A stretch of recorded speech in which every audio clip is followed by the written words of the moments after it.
All right, so what's happening, everyone? Welcome back to another episode of Just Juice. It feels good to be back. Another episode for you lot. Today we're doing something which I should have done a long time ago. As a DJ myself, I've actually got a DJ with me, sitting opposite me. I'm going to introduce him, Mr. DJ Official K. How you guys doing? Pleasure to be on here. What's happening, bro? You good? I'm good, man. How are you, man? I'm good, man, bro. Sorry it took a long time for us to get on It's there, all bro. good, man. Long time coming, but you know what? Let's get it. Had a bit of issues with YouTube and that, but we sorted it. You know what I'm saying? YouTube pattern up, man. Pattern up, man. Listen, man. Tell me a little bit about yourself, man. Who are you? Tell the people who you are. So I'm DJ K. I've been DJing since I was 13. And how old do you know? I'm gonna be 28. Yeah. I'm old. Am I So 28? that's I'm like gonna be what? 27. That's I'm getting old. 12 years? 12 years? Bruv, did I do wrong maths? Nah, bro. 13 to I'm 27. Yeah, I'm gonna be 28. Yeah, 15 years 15 almost. years, yeah. I was close, bro. Yeah, damn. I'm getting old. Started it, found music in my darkest time, actually. Turned to music when I was getting bullied to express how I felt, All right. release emotions. Music is one of them things. It's a universal language, isn't it? You mean like you use music to show your emotions, basically? Yeah. Like, say, for example, you're playing like Lethal Be Pow, then you know you're pissed. Yeah. Yeah, I get what you mean. And I used to produce music as well. So self-taught on that. Then studied music in school. Took it further. Yeah. Done it at college. Took it a step further. Done it at uni. Graduated 2 degrees with music. Nice. And yeah. And then what happened from there? So like after uni, like tell me your journey from. Let's just say obviously like you've done your uni and whatnot. Like what was your journey from there? There's no jobs in this industry. Obviously, yeah. When I started, there was jobs, and I was hearing like, yeah, you could be working on movies and like stuff like that, and I was just like, that's what I want to go into, because bro, there's big money in music, like movies. Yeah, 100%, yeah. Then the whole music industry just took a shock, massive reshuffle. There's not as much money as in the industry as there was before. But I don't regret it. I don't regret it one bit. Because for me, I could do this for the rest of my life and never complain about it. Yeah, because you got passion for it. Yeah, and that's what a lot of people lack. A lot of people fall out of love with music. Yeah. The minute that happens, they're just doing DJing for the money. For me, I couldn't care about the money. Yeah. I do this because I love watching my crowd go crazy, enjoy themselves. It's one of them things, right? I love to see people enjoying themselves and take them on a musical journey. Music is just one of them ones, isn't it? And it's the fact that it's you, that you're like. I deep it as a DJ, yeah. When you go to do a wedding, like you got a big wedding, Yeah, bro. Like other than the bride and groom, of course, you're the next main focus. Like everyone's gonna be 100%. focused on you. And some people, bro, I can't lie. Even me back in the day when I was first starting, bro, I used to be like holding the mic, like shit. Everyone's looking at me, like everyone's looking at me. I'm just trying to tell them that there are rotis on the table and that, and these are looking at me, and then like it's weird, man. Like, obviously, you get used to it. You gain a lot of confidence over time. You get more mature as a man. You know what? You learn a lot of lessons. 100%. A lot of lessons on how to better yourself, how to get confident behind the decks. And there's amazing people in the industry, that have helped. Yeah. Like, Arv, Vinay, and boys at Hitmaker gave me that platform first. Because I wasn't with a roadshow when I first started. I was just doing, the odd occasional birthdays, parties, whatever really came my way. Went in with the boys. They welcomed me in. Helped me develop, firstly, as a person before we even got to the DJing. Because, when you're young, sometimes you get arrogant and cocky. Hold on, what's it? Are you listening to this? Yeah. Good. When you're young, you get arrogant and cocky. That is gonna be your downfall. You got to put your ego aside, and you got to be ready to listen and learn. And that's one of them things, right? Sorry, guys, it's really hot in here. Listen, by the way, you lot, it's about 32 degrees outside. It's about 45 degrees in here, so you'll probably see me and him drop a sweat. It's I'm in a baking sauna right now. But yeah, you know what? As a man, right, putting your ego aside is a very difficult thing sometimes. It's a pride thing as well at the Yeah, same time. because you're gonna obviously want to be the best person in the room, and sometimes the hardest lesson you're gonna learn is there are people better than you out there. But when you're young and starting off with that, you don't want to hear that. You're gonna think that I'm the best. Yeah, But yeah. bro, when I went out and done shows and watched the boys DJ, I felt like, raw. I am shit. Like, I am bad. But that's a good thing. Because that's going to make you get that hunger in you. To learn more. To learn more. To better yourself. Better yourself. Yeah. Like, I kid you not, I built a whole studio in my house. Solely for the purpose of, I wanted a space that I can go and get creative. Yeah. And that's what I did. Before wedding season, it's quiet. You get the parties here and there. I just stayed in that studio and just mashed out mixes, content. Because I knew when the summer comes, it's going to get busy. I did all the legwork from the start of the year. Now I'm just got content ready to drop. Yeah. You got to do the dog work beforehand. 100%. Yeah. And it's like, we get very busy with this. And balancing life in it, it's a hard one. Because, you know, it's one of them things you got to sacrifice time with family. You're always on the road, you're tired. And we've got to keep up to date with music. And that's a thing that takes, I say, a long time. And I didn't know that from young. I thought, yeah, I'm just going to get given playlists. And, like, when I started and I joined the boys, that's the first thing they told me. Your music library is going to be your biggest and most important thing that you're going to have as a DJ. Your kit comes second. If you don't have your music and you don't know your music in and out, you can't call yourself a top DJ. Now I know every song and every crate, even when I'm adding it. Yeah. Because, like, you spend that time knowing it. Because it's like you got to know your equipment before you use it. Facts, yeah. And, you know, it was funny looking back at it because I used to always think that, oh, I can do that. And then when you actually try to do it and you watch these, like, DJs that have been doing this for, like, years and years, trying to replicate it or even be anywhere as good as that, it takes time. And that's one thing I'd advise to anyone that's starting to DJ or wants to learn how to DJ. It's a long journey. You got to be patient and you got to be ready to put the work in. Facts, because it's not easy. You could have one mix that blows you up. Distinguish. Right? One mix that can blow you up, but don't think that that's just going to bring you all the clout and fame that you want. You got to keep consistent. And always believe in yourself. That's another thing. Yeah. And you got to have the confidence. Yeah, 100%. I feel like a lot of young DJs, what I see nowadays, they doubt themselves a lot and they try to take the easy way. There is, like, honestly, there is no easy way. There is no easy way. If you want an easy way, then you're not gonna get to where you want to be. You got to do the hard shit. You got to do the hard work. You got to do the dog work. 100%. You got to learn every single little bit that you can learn. If someone comes to you and says, like, why the lying, for example, do it. Because then, that's it. Say for example, you're DJing somewhere and you don't know nothing about rig and something goes wrong. You're gonna have a problem. Then that's what? it. You're gonna look stupid. You got to put the legwork in. You got to know everything around you, 100%. how it works, for you to then know, okay, I'm DJing, my moving heads are just turned off. What's my troubleshoot? Because you're not always going to have roadies with you. Yeah, true. You're not always going to have AV teams with you that are going to be there and sat there. Sometimes you are your own AV team, DJ, like roadie, everything. Yeah. And that's the thing, right? People forget this. DJs need to learn how to do wiring, cable management, health and safety, how to put your wall up, how to put a dance floor in. Because it's all the basics and fundamentals. Because it's not just easy as, oh yeah, I'm just going to go there, plug my decks in and do a sound check.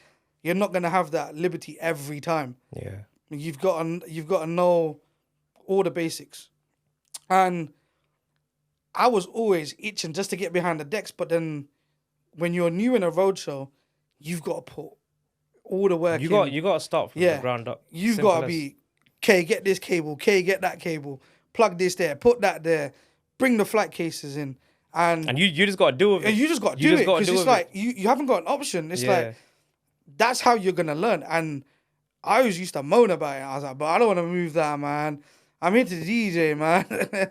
But from there, it's you get the discipline, and it's once you got that discipline, you know, and you have such a high level of respect for the guys that do your wall, or the team that come put your AV in, and they're the guys, right, that are the real unsung heroes, the ones that look after all your kit when you're doing big shows. Because like it's not.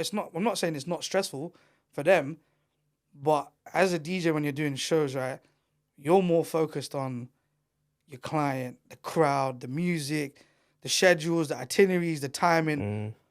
That's what you're mostly thinking about. That's where teamwork comes in. So obviously, like that's why it's so important to have a solid team. 100%. And I will say, this is what I'll say from experience: communication is key. 100%. You have to literally say everything. Like me and him did a gig once. It was just a basic show. So like 2 bin, 2 top.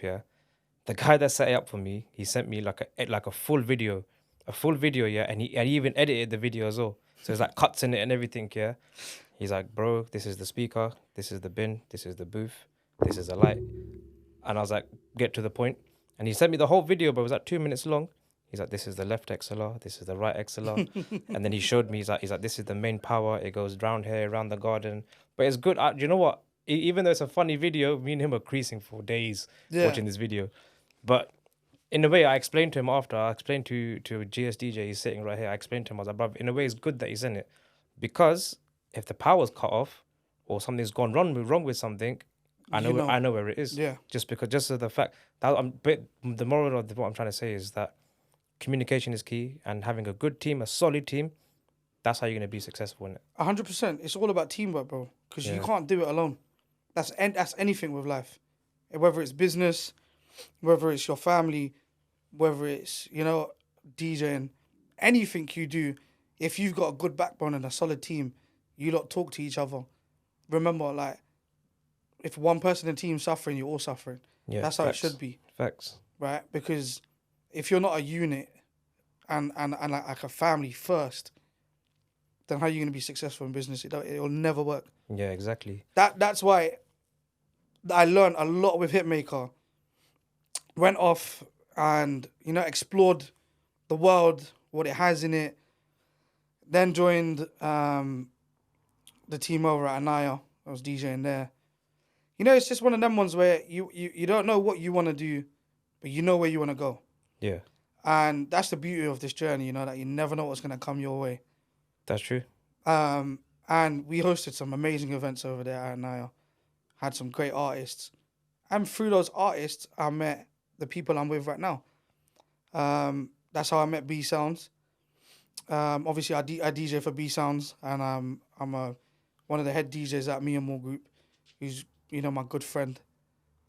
And the journey that I've been very blessed to see is my mate, and he started DJing when we were at Anaya, and now he's doing bits, and it's everyone's journey is different. Yeah. And everyone's got people look at him and they're like, oh, he's traveling everywhere, he's DJing for artists. Everyone's journey is separate, you can't look at someone else's journey and be like, oh, why isn't this happening to me? You got to be thankful for the people around you. And one thing people forget, right? You got to celebrate others' success as well as your own. 100%, man. You should always give recognition to people 100%. that deserve it, because you don't know the dog work that person's putting in the background. So for someone to say how has he got it, why have I not got it, the answer is simple. It's because you're not putting that own work into yourself that person did. 100%. You didn't put the work into what needs to be done. You're just hoping that it will come to you. Nothing comes to you. You got to go out there and get it. Simple nothing in life. And I'm a strong believer of if you manifest it, bro. I manifested everything that has happened to me over the last 2 years, and I've done the dog work for it. And every day I wake up and I'm like, yo, my life is where I'm wanting it to go, and it's going where it needs to. For me to get it to where I really want it, I got to work like a madman. And that's where a lot of people, they get comfortable where they are. Bro, I love to be uncomfortable in life. I was literally just about to say I that. love to be uncomfortable The because you know best why? feeling is being uncomfortable, man. It makes you want to work harder Yeah. and do the things that you want. Like, bro, I've been very blessed from a young age to that my parents wanted that me and my brother to travel and us to go places in the world. And I look back on it and I'm like, raw, my parents have really taken me across the world. And I'm blessed to say that my career does the same. One thing missing is now I got to do that for my parents. And that's my motivation in life, you know? Like, all of this traveling as a DJ and stuff is amazing. But what I really want is, you know, to do it with my parents. Yeah, I get you, yeah. Like, that's one thing that's one of my bucket lists. You know, I want to do an event, right? And I have my parents there to witness, you know, like me full blown in my zone, them to see it, you know, because that kind of feeling, bro, you can't ever replicate it. I get what you mean. It's a feeling like you want to make them proud and for them to be proud of you. It's a proud moment. I mean, and you know, like doing family events, it's like my family have seen me DJ and my parents have seen it, but they've not seen me do someone else's. Yeah, I get what you mean. Like when you do it in different. house, It's different. Yeah. When it's your own family, man, it's raggo. You just do it. You just do what you want. You know, family events is one of them ones, right? We just go crazy. Like everything's unorganized. Yeah, that's what I mean. Like, you don't know what's happening. Because you know everyone and like bro. Sometimes when I'm doing family events, I've taught my cousin how to DJ. Yeah. Like I've taught her to. I said to her, this is what you do. If I ever go missing, just run it, bro. Yeah. The amount of times I've gone to her, I've just run it, and she smashes it. Bro, I done the same with my brother. I was like, look, if I can't get back from the toilet by the time the song runs out, or like if I'm like got a call from another gig or like one of the boys that need help, this is what you need to learn and know how to do. Because I say majority of the time when I'm doing gigs, I've either got my brother or I've got one of my good friends with me. Blessed to say that these lot know, because they love to watch. They get excited watching us with all of these like lit up buttons and everything, and they're just like, bro, the cue buttons on the and they're just like, bro, like that's so sick. I want to learn how to do it. I'm like, cool, I'll teach you the basics, because you never know when it's gonna come in handy. Yeah, and that's the beauty of it.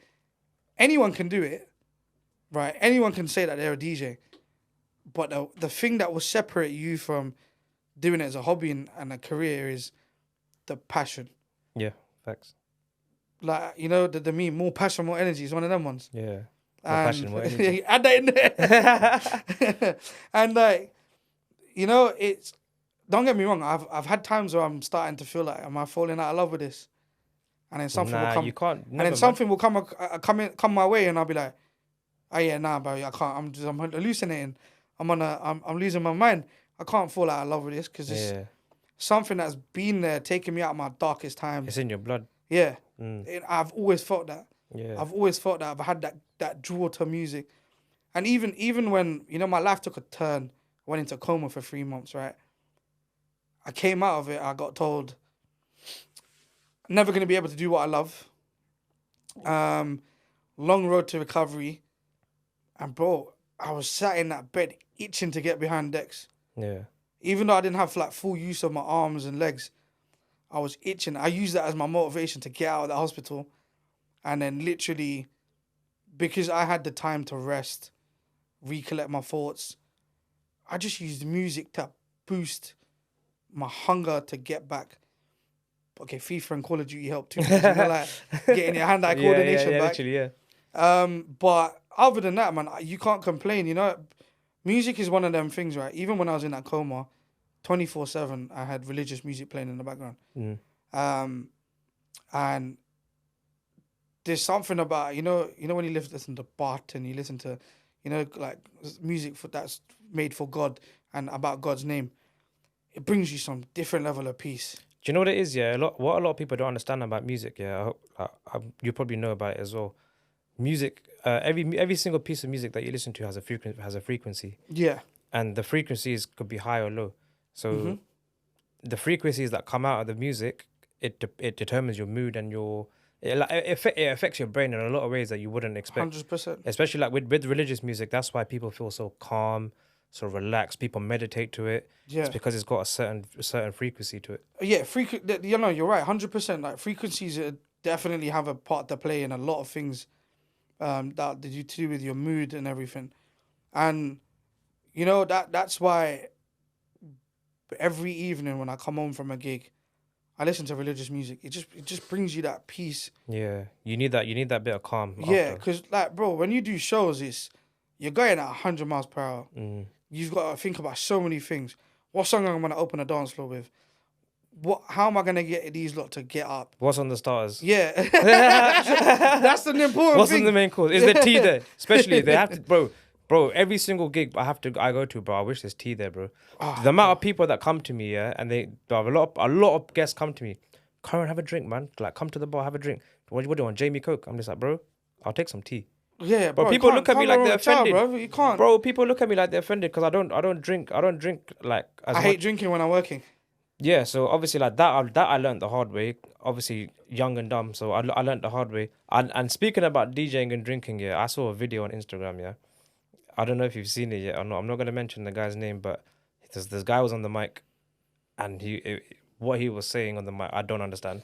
I don't understand. I know exactly bro. what video. You know which video I'm on about, bro. When I saw that, I was like, I literally put my head in my head in my hands. I was like, nah. I was like, what's going on here, bro? I was like, what is going on here? I had to listen to it a few times. I was like, what the fuck is he saying, bro? Yeah, bro. You know that's another thing. I learned that the hard way as well. You know when you're young and you're doing these events. Obviously, I'm Gujarati, but I used to do like hitmaker a lot, or like South or Punjabis. Yeah. I never knew how to run a Punjabi event before when I started off, right? And I got taught the ways of how to do it properly. And the styles of music and like the different cultures within like the Punjabi community and like the way that their flows work. Bro, I kid you not, my first gig, yeah, they were like, "Hey, have a drink with us." Cool. Like, I don't mind. I had a glossy. 2, 3, 4. But it got to the point where after I finished DJing, I didn't even know what left and right was. Yeah. And it was like it's good you make those mistakes when you're starting off. Because when you're established and experienced, bro, you can't be on the decks out of your head, bro. And another thing is like, obviously in the 21st century, everyone's got a phone. The minute that goes on social media, the minute it gets sent to the one person, that one person gets sent to the next person, then end of the day, done. you're just in bare man's group chats. Yeah. You're just in everyone's group chats. You are me, and then you literally get cancelled. Just based off that, because 100%. you wanted to have a drink. But that's why I've stopped. I don't drink at my events, man. You know what it is? I don't mind having one. Yeah, same. I don't have a problem with... If it's like a client that I've built a very good bond with, and if the client personally comes to me and says, "Karen, I want to have a drink with you," yeah, I'll be like, "Bro, that's a different story, go to the bar. I'll go to the bar with them. I'll have a drink." And that's a kind of family kind of love, isn't it? 100%. You know that's touching on that, right? Building a relationship with your clients is so important. Very important, man. From because the get-go. like, forget that you're doing them, you're working for them, right? And you're doing an event for them. The minute you build a connection with them, right, it makes that night even more magical. Yeah. Because it gives feels it a personal touch. Yeah, it feels like you're doing it for someone that's become family. Exactly, yeah. And that's the beauty of it, right? Because you now want to make sure that absolutely everyone talks about that night. Not that you don't do it for every event, right? But it's gonna make it more personal for you. And bro, you know when like the feeling that you get of going from planning to like the execution, yeah, and then the actual night, and the results. And then at the end, no one wants to go home because they're still on a rave, and you got security going, "I'm gonna unplug you because the time's up." Yeah, literally. And then they were screaming one more song, and I'm like, "Bro, come on, just one more song." And then like, bro, I had the point where security's like, that's it. I'll unplug everything, and I'll just tell security, bro, it's a wrong idea, bro. Don't unplug anything, because that's an expensive bit. I've told security guards from day. I said, do not turn off the switches, because if anything messes up here, long day. It's a long day for you. Yeah, long day. It's gonna be your fault, bro. The worst one for me, right? I've got the dance floor blasting, booming. I got everyone on the floor. Cool. I've announced for the last few songs. Yeah, played the last song. Security just went and go. pull the free phase out. You know, you can really mess up your equipment like that, man. Bro, my whole wall went off. Wall lighting. The whole room just went dark. And then I'm on the mic. But I thought, yeah, the mic's still working. I'm holding the mic going, yeah, guys, this is health and safety. I can't see anything. And then the guy's quickly running, like, turning the lights on. Quickly, one of the AV boys wanted to just plug the free phase back in, yeah. And I was like, listen, security don't want us to do one more song. Everyone booed at security. Everyone booed security. Quickly slapped one tune on. And then we started, like, going from there. And I went from one last song to then playing, whoop, whoop, it's the sound of the police. The guy was like, I'm going to call the police if you don't stop. And, like, bro, like, there's some memories of gigs that I'd never forget. What would you say one of your best gigs that you've done? Oof. And best gig I've done. Best gig I've done would be in India. Yeah, big shout. India. And, bro, Indians out there do it different. I'm talking, like, close to 3,500 guests. Yeah, it's mad. I had a full array sound system in there. Live band. I kid you not, 40 station live food. Food from all over the world. Like, anything you could have ever wanted to eat was at that wedding. Nobody drank. Mad. But everyone danced like mad. We went until like 3:30 in the morning, right? No one cares out there anyway. No one cares out there. No one cares. And bro, there's no one there to go, oh, the sound limit. Oh, no. Bruv, I was thumping. Yeah. Like, when I mean I was pumping sound, when the band took over, them man are different. They will plug mics straight into array, like the sound system. And I'm there like thinking, you guys are loud enough. Like, what are you lot doing? Yeah. And then you got like the drummer's kick going through the bins. Yeah, that's and mad. it's just rumbling, and I'm just like, yo, bruv, I've just done a full blown concert. Travis Scott, ooh, bruv. Now, when I was in India in April just now, Yeah. we were driving somewhere, yeah, and I just heard some dirty beeline. Like, they love their beeline. Dirty beeline. Like the van that I was in was shaking, the windows were shaking and stuff. Bro, we've turned the road now. I kid you not, I think I sent you lot this Snapchat, bro. There was over 50 bins and 50 tops. I was gobsmacked. I was like, this is sick. Them man just do it different. Bro, it was on the road. It was like a block party. Oh yeah, they don't care, bro. They'll do a party anywhere and everywhere. Bro, it was sick. I was like, this is sick. And I was like, bro, I would love to drop a dub plate on this sound. You know, that's another thing.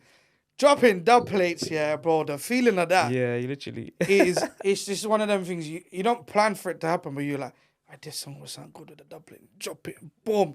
Beeline, man. That comes down to your kit's got to be on point. It has to handle it. Yeah, It has to because not every kit is built for dropping that kind of beeline on it. Yeah. Bro, double loaders, man. Yeah, they're good for that. Dropping dub plates on double loaders is a different feeling. Yeah, literally. But also, carrying around double loaders is a headache. Nah, not if you put wheels on them. Okay, but not everyone has wheels on them. I always make sure that my sound's got wheels in them. 100%, bro. It just makes it easier. I've spent way too many years lifting rig around, man. My back's starting to feel it. We're still young, but our bodies are like been through it. Do you know what it is, man? Like, my first ever gig was back when I was like 15 years old. Yeah. And I had no intention to be a DJ at all, man. I just left high school. I took a gap here after high school. I was just chilling, doing whatever, playing Call of Duty till 6, 7 a.m. Zombies and those were the days, man. Bro, those were the best days. Those were the best days. And like every Friday, my boys will come over. We'll have a session. Like, that was just my life back then, yeah. And my older brother's a DJ. I owe my career to him, bro, because he's the one that got me into it, bro. And bro, that's a beautiful story, man. You know, when it comes from family. Yeah, like, bro, he just said to me one day, he's like, because I wasn't doing nothing anyway. He said that I think they were stuck, and then one day he was like, listen, just go with VK Vinod. He's like, go with Vinod. Yeah. And just go lift a couple of cases. He'll pay you. So I've gone there now, done it. I've sat there. I'm just watching what he's doing the whole time. I'm just like, I was gobsmacked. I was like, wow, because I've never been on that side of the DJ. I've always been like, as a kid, always as a guest, innit? Yeah. Then food came. I was like, wow. I was like, I'm getting food as well. And then I was like, and then I had a couple of drinks. I was like, shit. I was like, I've not spent a single penny yet. And then I was like, this is sick. And then at the end of the night, he paid me as well. I was like, yo. I was literally the happiest teenager you can ever see in your life. Bro, he paid me £30. I remember this, bro. This is our first £30 that I made DJing. He gave me £30 and I went home and I stayed at it all night. The next morning, I gave it to my grandma. I said, yo, when you go shop, get some like Pashad and that. Yeah. Go put it in the mandar and whatnot. That got done. And then I said to my brother, he's like, do you want to do more? I was like, yeah, 100%, 100%. That's it. You found your hunger on there. So found the hunger. I started doing more gigs.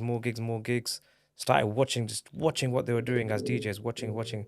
Then I met Kuna, Solo AV, man. Big shout out to him. I met him. Then he took it to a whole new level. But back then I was just lifting 2 tops and bins max. Yeah. Then this is when video walls came into play, but he taught me everything about video walls, setting them up. I was like, wow, there's levels to this. And at the same time, while he was teaching me all those things, I was like, I bought my own little controller, a DDJ SR. Started learning on that. Then I went to Westside Radio. They were advertising some DJ course. Yeah. Went to Westside Radio. Shout out DJ Design as well. He taught me. So I learned on I learned on 1210s first, but connected to Serato, of course. So I learned on 1210s. Then he's like, I'm going to teach you on CDJs. Then the controller last. Bro, I learned how to beat match and DJ everything within, I say a month or 2 with him. You found your calling there. I found my calling, and then that's when I started doing. I just started DJing at home. Then I got my first gig. My first gig was my dad's mate's juggle. My first ever gig, I was gassed. It was mad, like for setting everything up, making sure everything's good. I'm a very bad perfectionist. Yeah. I'm a very, very everything needs to look neat, tidy. I got mad OCD. So everything Cable looks management, sick. all of that. Yeah. I started doing all that. Then I was like, and then after that night, I was like, yeah, this is what I'm gonna do. I'm gonna pursue this career as a DJ. And then Never look back on 12, 13 years later, man, I'm here, man. That's it, Still bro. That's doing a it. beauty. That is, that's the beauty of it, right? You don't expect it, but you fell in love with it just by going through that journey. Yeah. And that's it's amazing to hear, man. Yeah. And I see you, man. You're active. You're on the Instagram. You're shutting down shows. Yeah, it has to be done, man. Has to be done. You know what, bro? Hats off to you, man. Thank you, bro. Hats off to you. It's nice, bro. It's the same thing for you as well, man. It's the hard work shows off. Like if you're willing to put the work in, if you want to have a certain status out there, then you gotta go earn it. 100%, and you've got to have that respect for everyone. Facts, bro. I keep it 100 with every single DJ, man. You can't take sides. You can't keep favorites. You show the love and respect to anyone and everyone in this industry. Yeah, 100%. And touching on that, we're in an industry where it's mainly male dominant. Heads will clash, but you've always got to keep level headed. Not everyone's gonna like you, or how you are, but you just show that love to everyone. Remember, love will always overpower someone not liking you. Yeah, like over the years, I learned a lot about energy and stuff like that. Like as growing up as a DJ, I was quite immature. Yeah, no, not immature. Like I was. Yeah, just, we all have. We that. all were like obviously to me it was a hobby. I was like, this is sick. I'm getting paid to do what I like to do, so I'm gonna do it the way I want to do it, innit? So then obviously like I started growing a bit more, blah blah, and then as I grew older, I was like, you know what? I was like, I just want to be like known as in the industry as KaranDJ. I keep it respectful with everyone. Like that's it. That's the best thing to do, man. You just keep it cushy with everyone. Stay in your own lane, and do what you need to do. That's Simple it. And you know what it is, right, bro? Everyone wants to be the top dog. Yeah. But when you're on your own journey, you're the top dog of your own journey. Yeah, literally, man. You don't have to be loved by everyone, but you just gotta love your journey. That's what I tell anyone that asks me about my journey, right? I love the journey I'm on. I don't complain about it. I'm a strong believer of the path I'm on is the path for me, and the things I want in life will happen. Yeah, facts. Everything happens to everyone at a time when they least expect it, and it's one of them things. You can't rush greatness. You can't rush success. That's why patience is. Everyone takes patience as a. They take it. They're like, oh, I can't wait. I need it now. When you start rushing, that's when you make mistakes. Yeah, and that's where you will lose yourself. If you take every day as it comes, and you just thank God for your blessings. You just gotta remember, right? When you rush things, you get sloppy. When you do it from the heart and you do it with care and you take your time with it, you're never gonna not succeed. Yeah, true. Right? Because success is one of them things. It takes time to develop, and it needs heart and soul, and your energy has to be right. You are what you attract. Yeah, facts. And I learned a lot of this stuff very hard way, you know. Because even when I was young, yeah, and when I first started off DJing, the DJs that I came across and I got actually the honor of watching and learning from, I didn't think I was going to be anywhere near as good as them. But even if I became half the DJ that those guys were, I would still be happy. And I'm thankful to say that, you know, the lessons and the skills and what they've taught me, bro, every day on the job you're learning. Yeah, always. Every day. You're still learning. I'm still learning. Yeah, to this day, man. I learn something new every gig. Yeah. I didn't know that you could have two different frequencies that clash on microphones that are the same brand, that are all plugged into the same unit. I didn't know that, and I was like, wow. And then I started using microphones I've never seen, like the teeniest, tiniest one. Yeah.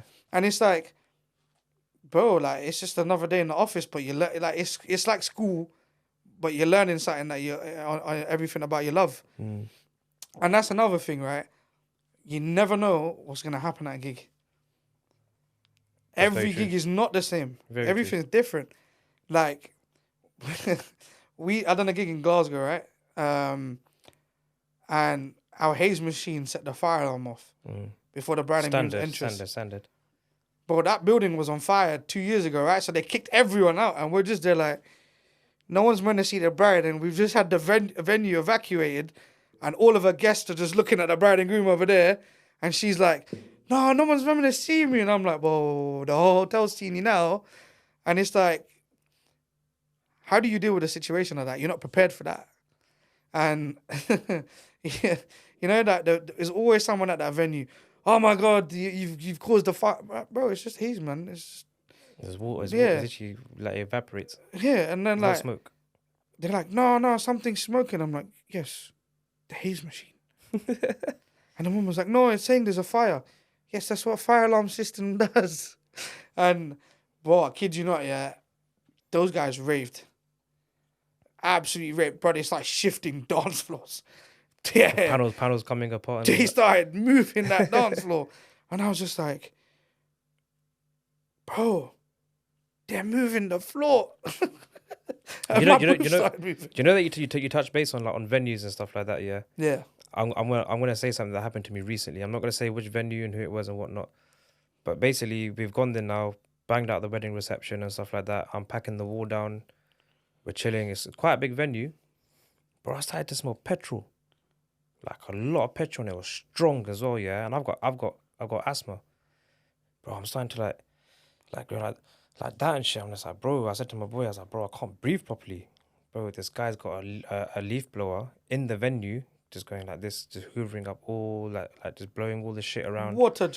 So he's gone from. Wait, say that again. A leaf blower in the venue. A petrol leaf blower, yeah.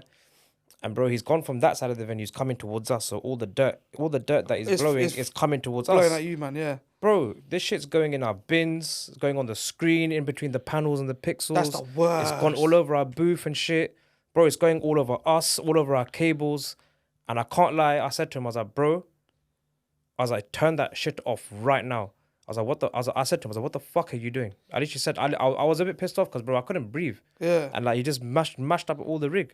I was like, bro, what are you doing? I was like, this can't be safe. Like this, I was like, where's your health and safety and shit? I was like, you lot always ask us for our like certificates. Yeah, where's I was like, bro, he said to me, if you don't like it, go outside. I was like, excuse me? So who's gonna pack down? And obviously, at the time, I had a hammer in my hand. I was taking the pins out the truss. Yeah. So like I was mid like smacking the truss, and I was like, nah, I've had enough of this guy. So I'm holding the hammer. I was like, bro, look, like stop it. Geezer's gonna call his manager. Now his manager's come up to me. He's come up to me on a hype thing. He's like, oh, this guy said that you're gonna hit him. You tried to hit him with a hammer. I was like, where? I was like, where? When did I try to hit him with a hammer? He's like, you had a hammer in your hand. You were threatening him. I was like, no. I asked him. I was like, listen. I was like, can you please turn that off because it's not can't safe. Breathe in it. I'm dying over here. Like I've got asthma. Yeah. I was like, you need to chill out. I was like, can you wait till we go and then do whatever you lot want. I was like, the guy was hoovering everything 2 minutes ago. I was like, make him hoover. Bro, you know what it is, yeah? Some of these venues, right? They are very bad. But Very bad. we got told, yeah, nice, cool, you lot take your time and pack down in. There's no rush. But why have I got security telling me you got 15 minutes to pack down? I got a wall. Yeah, I got bins. I've got dance floor. I've got lighting around the whole venue. You got 15 minutes to pack down. And I'm like, bro, just because you want to go back in the office and go to sleep, innit? And you're rushing us. And he's like, I'll lock the door. Bro, while we're trying to move rig outside, the geezers closed one of the doors. And I'm like, we're trying to speed it up for you, and you're trying to slow us down. But you know what it is, right? Always a good thing, right, bro? You got to keep it 100 with some venues. Yeah, 100%, man. Because obviously, at the end of the day, but it comes back to your reputation as well. Yeah, and you know, you get people that are always going to be disrespectful. Some security and some venues are always going to be annoying. But, you know, you always just got to keep that relationship. You know, one thing is a DJ, right? We can never lose our heads. Never, bro. We can never lose our heads. You got to bite your tongue so You've much. We get put in some crazy pressure and situations, and the outcome that we've always got to keep it is calm. Because the minute you lose your calm on that, yeah, bro, one bad word, or you lose your temper in front of guests, you're making yourself look so bad. Yeah. And like that's where having a level-headed and calmness. And being someone that can handle pressure is a big thing in being in this industry. Bro, you know, being a DJ, you always got to learn how to work under pressure. And how to deal with because it. like, bro, we do. I You do got to learn gigs how to that improvise far. on the spot. I do gigs that are far. Like I'm from like Harrow, innit? Yeah. And I go to like Chigwell and like crazy parts of like East London, right? Bro, you know the M25, man. Bro, the People M25 always is... ask me, why are you an hour and a half early to a gig? Bro, I'd rather be there an hour and a half early and kill time in the local area Then be late. than be stuck on the M25 going to my client. Yeah, guys, I'm going to be a bit late. And like, you know, that's all comes down to organization. DJ's got to be 100%. very organized. And I know some people that are very unorganized.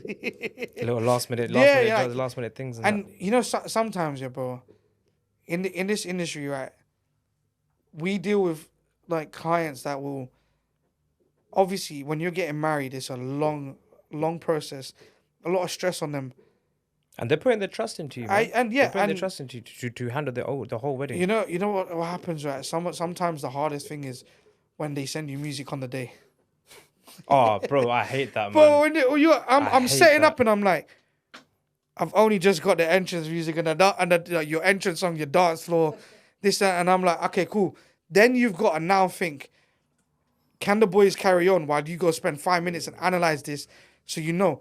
But then again, bro, if you've built that relationship with a client and they've shown you from the other events you've done with them, that's the beauty of it, right? If a client trusts you, they'll book you for all their events. Yeah, 100%. That means you've got time to learn the kind of music and flow that you can do for them. But I've had a client literally do the entrance and then go, okay, this is your dance floor. Here's the playlist to inspire you. I'm thinking, bruv, what am I going to do? But then I'm like, oh yeah, I just done 3 events back to back for them. Go for the kind of same flow, add a bit more Bollywood, a bit more Punjabi in it, and they'll love it. And that's where it comes in, right? You've got to have that trust and belief in yourself. Yeah, 100%. Because you've always got to back yourself in that, bro. And a lot of DJs sometimes panic. When they get under pressure, they panic. Bro, you can't panic, man. You got trust. You've been doing it for a long time. Trust in your abilities and your skills, and you can handle any situation. It's the same with being a builder, being a mechanic. If you know it and you know that you have the experience with it, it'll come to second nature. Like, I've been in situations where I've got a full-blown Punjabi crowd and I've got the bride and groom going, oh yeah, I need some like Latino music in it. Bro, it's so easy. But in the moment, some people will be like, oh God, what do I do? Bro, you've got Gasolina, bro. That's a tune that will get anyone going crazy. That comes down to knowing your shit, man. You got to know your your music. And that's the beauty of it, right? Because when you know your music as a DJ and you've spent that time learning, that's where it just goes, okay, they want Punjabi and a bit of Afro beats and this and that. Bro, when you know the genres, you don't have to know what's going to go together. You'll just know that music and that song will just blend. Yeah, it also comes with experiences, obviously, because you play You'll play the set. 100%. You'll play the set, and then the next time you play the set, you'll be like, "Alright, cool. Yeah, I can add this. I've done this again. I've done this before. Yeah. I'm gonna do it again, but I'm gonna add a little something different to it. Or you could, There's always new music about, coming out, always, and that's the beauty of it. Because when you update your music, you know, new folder, genre, 2024, start a warm up, you know, and main, and you know what's funny, right? I got a lot of new DJs asking me, "Hey, I need your music," bro. They don't understand. They don't understand the work that you've put into building that and getting your library to where it is. And the guy's like, "Yeah, bro, I'll give you 50." I'm just like, "Bro, 50 quid for what? I'll give you 2 tunes." Yeah. And like, you know, this generation, right? The DJs are always just assume that it's about money, and it's like, bro, that's my blood, sweat, and tears, man. I put like years into making those crates to where it is. Literally, man. Like, bro, I've had to like upgrade the MacBook so much to the point where I don't run off hard drives. I've got everything on the laptop, and I probably got close to 45, 50, if not more crates, and I add to it weekly, and I'm just like, and you're asking me just to give it to you. Yeah, it's your hard work and time's gone. Yeah, bro, it's ridiculous. But you build your library. Your library is your own personal, because you know where exactly, everything is. and it's like, if I give them all my music, they're not gonna know what's for what genres for what kind of a client, innit? They're just gonna be like, "Oh, cool, he just plays all of these," and that's where people forget. Like, you know, reading your crowd is the most important thing as a DJ. Yeah, 100%. If you can't read that crowd, you don't know what you're doing. And to learn how to adapt to that crowd. 100%. Because you could have such a mix. Like, bro, I've done weddings like Sri Lankan and Italian.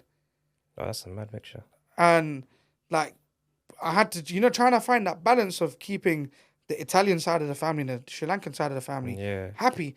Bro, like, it's trial and error, but at the same time, you know what you're doing. Yeah, 100%. And it's like, I've done weddings as well where I've got a Gujarati client and she's married an English guy, right? But they're more into cheese English. So, you know, like your Christmas set, your corporate ones, the Mamma Mia stuff. Bit and ABBA. like, a bit of ABBA, but not, you know, no one ever wants that. Like, ideally, I wouldn't really like to play at a reception. Bro, I love old school cheese music, man. But you know what it is, right? White people music's the best. It's the best. I love it. You know what it is? I get sometimes sick and tired of hearing Mamma Mia, bro.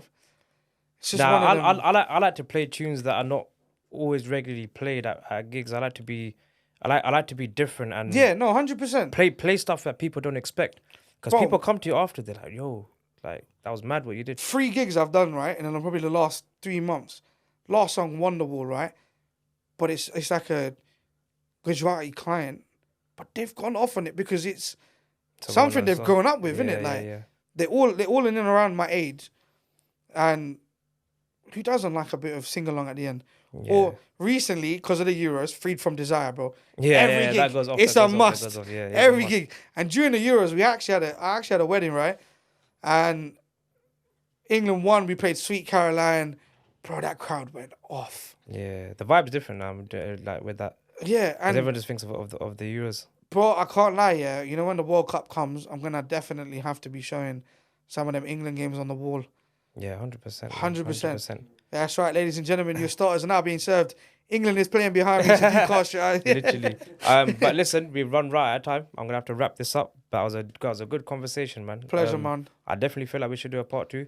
I do think so. 100%. Yeah. Part 2 coming soon. You know what? As well, we'll get a couple more DJs in as well. Let's do it, man. We'll sit down with them and we'll have a conversation with them as well, bro. Honestly, thank you very much for coming on. Absolute pleasure, man, bro. Bro, I hope you guys all enjoyed it listening at home as well. Catch you on part 2, guys. Catch you on part 2 and see you all later. Safe.